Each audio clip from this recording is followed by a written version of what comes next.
my secret to embracing artificial intelligence.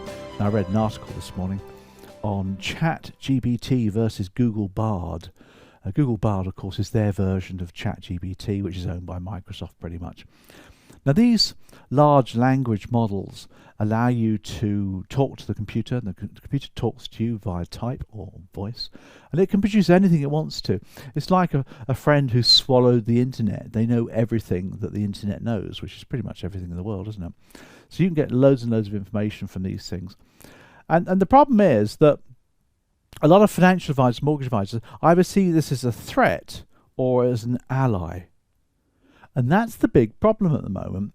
A lot of people that see it as a threat are thinking, well, it's threatening my business. You know, I'm a mortgage advisor, financial advisor. If clients start going to ChatGPT for their advice, I'm out of business. So they might see it as a threat, or they see it as an ally, a way of helping them to do their job and do their job well. It all depends how you see things.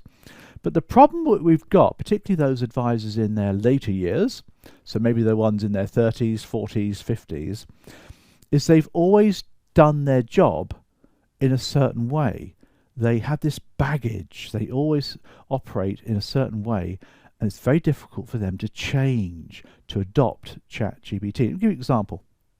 Many years ago, when I became a training officer, I was seconded by the Prudential.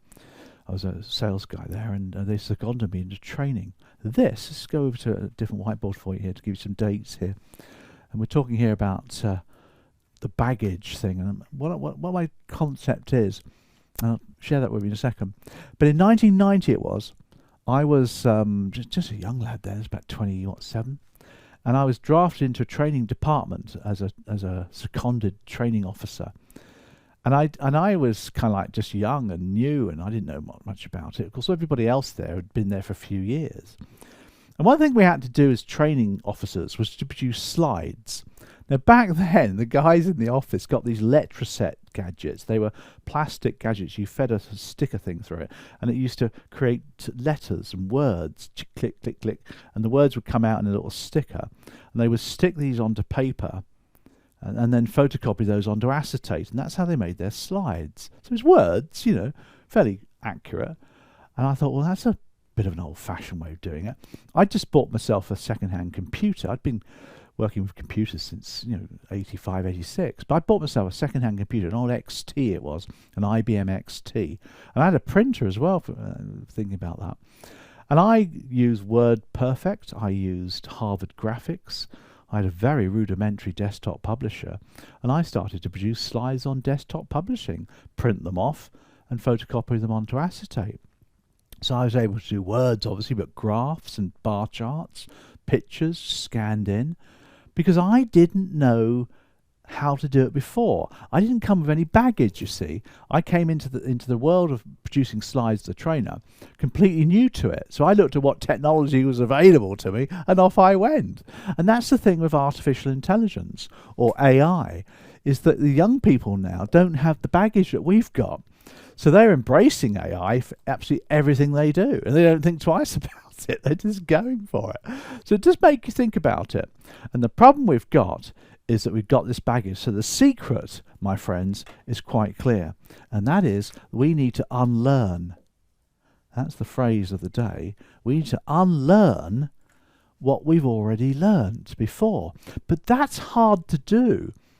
Because if you've always done something in a certain way and it's taken you years to learn that methodology, it's very difficult to eradicate it from your mind and start afresh. So that's the secret. Easier said than done. So let me give you a couple of examples. Let's just say that you are a mortgage advisor, financial advisor, and you want to produce some content. You want to write some articles about the topic that you talk about.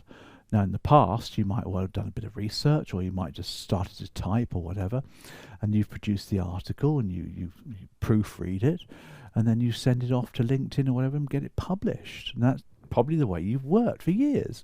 And I've done that for years as well. I've mind mapped and done all sorts of ways of operating. So that's one way of doing it. The other way is to unlearn that. In other words, don't do it like that anymore.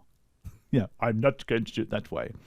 And then jump onto ChatGPT, pay a few dollars, get the version 4 because it's much better. and then type in there the topic you want to write about and ask ChatGPT to write it for you. And ChatGPT will give you as many words as you want on that topic. Remember, they've swallowed the internet. So they've got the information already, and there's always information there. I know people are saying it's a little bit out of date, possibly, and I get that. But anyway, you get this word, 500 words given to you. You can then go through it and add some stuff to it, change it, make it your own. I'm not saying copy and paste. Don't go there, because it sounds like a computer's written it, but it's your starting point. And you can then add a few stories or whatever, or enhance it in any way you feel fit. So that's not one example, is it? What about a suitability letter? A suitability report or letter that you do for your business. So if you recommended mortgage protection, whatever it is, you've got to produce a suitability letter. Now, how have you done it in the past? Well, you may do it one or two ways. You might do it by using the sourcing software or the software that your company's given you, and you might have pre-arranged paragraphs and templates that you plonk in there and you add a few bits to it. And you produce these reports that way. You might type it freehand.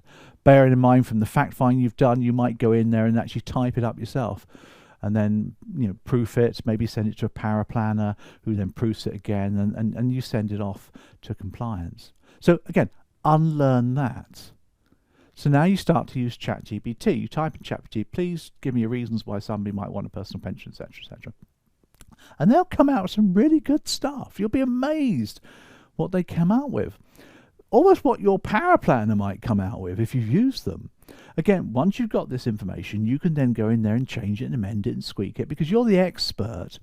You can check to make sure it's correct as well, of course. Don't just literally copy and paste it and send it off, but you can amend it, tweak it, improve it, etc. And then you'll be able to save yourself a lot of time, because you've basically got yourself a machine that's helping you along the way. That's one more example for you. Say, for example, you're doing an exam and you're doing some kind of equity release paper exam or whatever. How have you tested yourself in the past? How have you tested yourself? Well, you've probably bought test papers. I mean, we sell them. Or you've got some test papers from the exam board.